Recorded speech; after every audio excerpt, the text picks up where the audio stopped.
శ్రీ సత్యసాయి జిల్లా Penukonda ballot polling కేంద్రం వద్ద వైసీపీ టీడీపీ ఇరు వర్గాలు ఘర్షణకు దిగాయి. టీడీపీ ఎమ్మెల్యే అభ్యర్థి సవితమ్మ పోలింగ్ కేంద్రం వద్దకు రాగానే వైసీపీ ఎమ్మెల్యే అభ్యర్థి ఉషశ్రీ చరణ్ దాదాపు 10 మంది కార్యకర్తలతో కలిసి లోపలికి రావడంతో పోలింగ్ కేంద్రం వద్ద స్వల్ప ఉద్రిక్తత నెలకొంది. అయితే ఇరు వర్గాల ఉద్రిక్తత నేపథ్యంలో పోలీసులు అక్కడికి చేరుకుని ఇరు వర్గాలను చెదరగొట్టారు.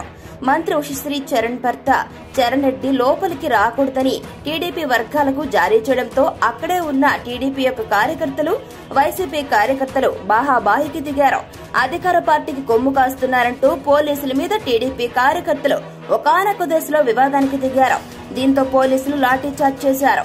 అయితే భారీగా చేరుకున్న వైసీపీ కార్యకర్తలు టీడీపీ కార్యకర్తలను పోలీసులు అదుపు చేస్తున్నారు.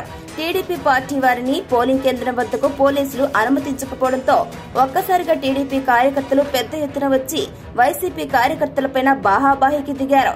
అయితే పోలీసులు వైసీపీకి కొమ్ము కాస్తున్నారు అని టీడీపీ కార్యకర్తలు పెద్ద ఎత్తున ఆందోళనకు దిగిన వైరం అక్కడ నెలకొంది.